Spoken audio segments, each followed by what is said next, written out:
Hello students. तो हमने last lecture में फर्स्ट लॉ ऑफ थर्मोडायनेमिक्स देखा था और उसके अलावा कुछ टॉपिक्स कवर किए थे।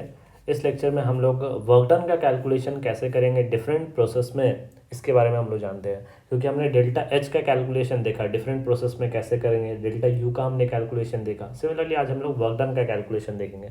तो सबसे पहला हमने आइसोकोरिक प्रोसेस को देखना है। काफ़ी आसान है आइसोकोरिक। देखो, अब आइसोकोरिक प्रोसेस में हम लोग दोनों डिस्कस करेंगे, रिवर्सेबल भी डिस्कस करेंगे, इरिवर्सेबल भी डिस्कस करेंगे। ठीक है। अब देखो, आइसोकोरिक में क्या है, वॉल्यूम कांस्टेंट है। तो रिवर्सेबल में वर्क डन लिखने का तरीका क्या है, इंटीग्रल ऑफ पी डीवी। और इरिवर्सेबल में वर्क डन को हम क्या लिखेंगे, minus P external delta P. बस ये एक छोटा सा डिफरेंस होगा। ठीक है, क्योंकि यहाँ पे हम बहुत स्मॉल, ठीक है, स्मॉल चेंज के लिए बात करते हैं, बट यहाँ पे जो चेंज होता है, ठीक है, वो एक सिग्निफिकेंट चेंज होता है, इसलिए हम इस तरह से एक्सप्रेशन लिखते हैं। अब आप यहाँ पे देखो, आइसोकोरिक है तो डेफिनेटली डीवी का वैल्यू जीरो होगा। DV zero means work done क्या हो गया, आपका जीरो हो गया। ठीक है। सिमिलरली यहाँ पे डेल्टा वी जीरो हो जाएगा। डेल्टा वी जीरो का मतलब वर्क डन क्या हो गया, आपका जीरो हो गया। तो ये हो गया आइसोकोरिक प्रोसेस। अब चलते हैं हम लोग नेक्स्ट प्रोसेस, आइसोबारिक प्रोसेस। तो चलिए पहले आइसोबारिक प्रोसेस में हम लोग बात कर ले, किसके, रिवर्सेबल में बात कर ले कि रिवर्सेबल में हम वर्क डन का कैलकुलेशन कैसे करेंगे। तो वर्क डन का general expression integral of P external DV. ठीक है। अब आपको पता है कि जो पी एक्सटर्नल वो तो कांस्टेंट है, तो उसको आप बाहर निकाल दो। तो क्या हो जाएगा, P external of DV means work done is minus P external. और अगर इसे हम वी वन से वी टू इंटीग्रेट कर दें तो वी टू माइनस वी। ठीक है, ये हो गया रिवर्सेबल प्रोसेस के लिए।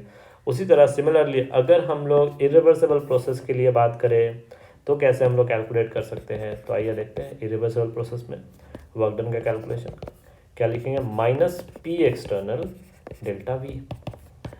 पी एक्सटर्नल डेल्टा वी को हम क्या लिख सकते हैं, V two minus V one, minus P external V two को लिख सकते हैं N R T two by P two minus N R T one by P one. अब आपको पता है कि चूंकि आइसोबारिक है तो P two P one P external सब इक्वल होगा आपस में। तो हमारा फाइनल एक्सप्रेशन क्या हो जाएगा, ये सारा तो कैंसिल आउट हो गया।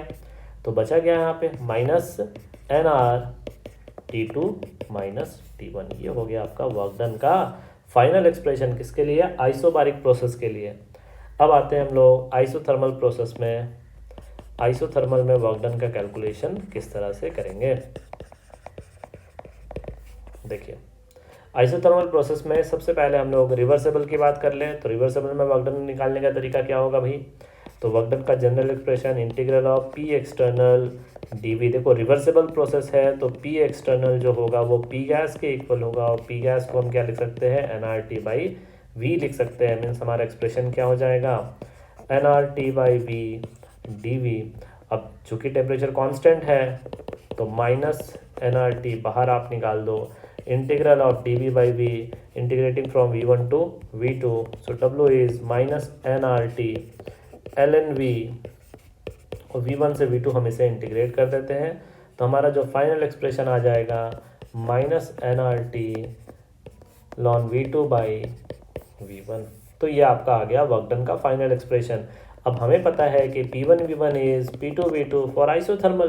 तो ऐसा है तो भाई हम V two by V one को क्या लिख सकते हैं, P one by P two भी लिख सकते हैं। तो वर्क डन का एक और एक्सप्रेशन आ गया, N R T L N P one by P two. अब देखो यहाँ पे जो हमने लॉग का बेस ले रखा है वो बेस है ई।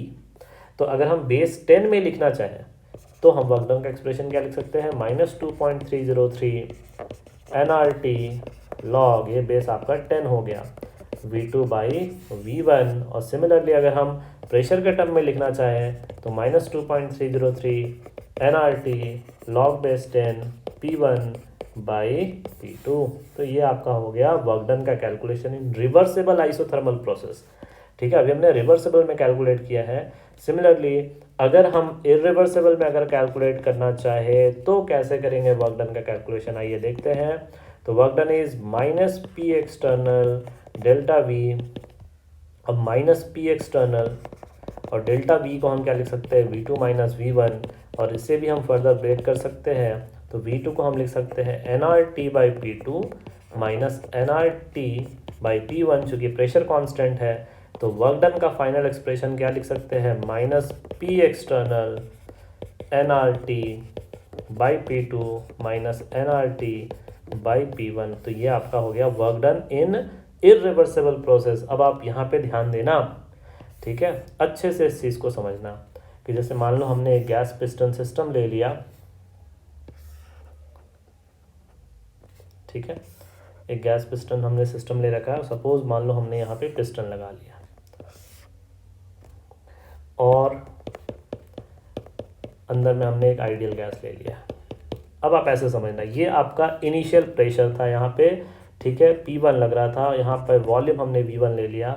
अब देखो, ठीक है, जब मान लो कि हम पिस्टन को, ठीक है, सपोज मान लो कि हमने पिस्टन पे P एक्सटर्नल हमने लगाया और P एक्सटर्नल लगा के हमें इसे इस पॉइंट पे लेकर आ गए, ठीक है, तो इस पॉइंट पे ये P2 हो गया, V2 हो गया और इसे हम आइसोथर्मली लेकर आ रहे हैं, ठीक है। अब जब आप पिस्टन को छोड़ दोगे, रिलीज कर दोगे यहाँ से, तो ऑब्वियसली वो अपने इनिशियल पोजीशन पे चला जाएगा, ठीक है। तो अगर मान लो हम इस स्टेट को थोड़ा रिवर्स कर दें, ठीक है, थोड़ा इस स्टेट को हम रिवर्स कर रहे हैं, कैसे, हम इसको अज्यूम कर लेते हैं P1 V1, ठीक है, जब पिस्टन यहाँ पे होगा और इस पिस्टन पे अभी P एक्सटर्नल फोर्स लग रहा है, ठीक है। अब हमने क्या कर दिया, जो एक्सटर्नल प्रेशर लग रहा था, ठीक है, उस एक्सटर्नल प्रेशर को मान लो हमने तुम्हारा क्या कर दिया, ठीक है, सपोज मान लो कि ये इस A पॉइंट से B पॉइंट पे आने पर हमने क्या कर दिया था, एक ब्लॉक हमने रख दिया था सपोज A पॉइंट पे। अब वो ब्लॉक क्या किया कि उसको तुम्हारा इस पॉइंट पे लेकर आ गया, यानी कि B पॉइंट पे लेकर आ गया। जब आप वो ब्लॉक को हटा दोगे तो फाइनली इस पॉइंट पे चला जाएगा, ठीक है, अपने इनिशियल पोजीशन पे चला जाएगा। तो इस पोजीशन के रेफरेंस में हम लोग कहेंगे कि जो उस पॉइंट पे जो P एक्सटर्नल होगा वो किसके इक्वल हो जाएगा, P2 के इक्वल हो जाएगा, ठीक है, उस पॉइंट पे P एक्सटर्नल P2 के इक्वल हो जाएगा। लेकिन अगर मान लो हमने ब्लॉक हटाया और पिस्टन अपने इनिशियल पॉइंट पे जाना चाह रहा है, लेकिन हमने उसको स्टॉपर के थ्रू सपोज यहाँ पे रोक दिया, तो इस पॉइंट पे क्या हो जाएगा कि P एक्सटर्नल के इक्वल जो होगा वो तो P2 नहीं हो पाएगा। तो इस केस में आपको समझना होगा, जब आपका नॉर्मल एक्सपेंशन होता है, ठीक है, तो उसमें हमेशा P एक्सटर्नल जो होगा वो P2 के इक्वल हो सकता है, लेकिन ये कब होगा, स्टॉपर्ड एक्सपेंशन के केस में। ये आपका स्टॉपर्ड एक्सपेंशन के केस में ऐसा केस देखने को मिलेगा। तो अच्छे से यहाँ पे P external, P2 and P1 का डेटा जो है हम यूज़ करेंगे। तो अब चलते हैं हम लोग अपने लास्ट प्रोसेस में, दैट इज़ एडियाबेटिक प्रोसेस। तो एडियाबेटिक प्रोसेस में हम वर्क डन कैसे कैलकुलेट करेंगे। तो आइए देखते हैं एडियाबेटिक प्रोसेस के लिए।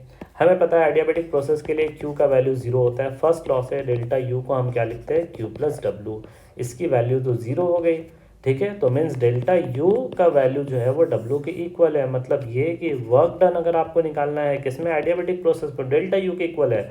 डेल्टा U को क्या लिखते हो, NCV डेल्टा T लिखते हो। तो इसको और भी हम फर्दर जो है ब्रेक कर सकते हैं तुम्हारा, कैसे, तो वर्क डन को जैसे NCV डेल्टा T हमने लिखा, तो NCV को हम लिख सकते हैं R बाई गामा माइनस 1 और इसको T2 माइनस T1 कर सकते हैं। तो देखो वही एक्सप्रेशन, अगर आपको एक जनरल एक्सप्रेशन याद है तो फिर कोई टेंशन नहीं है।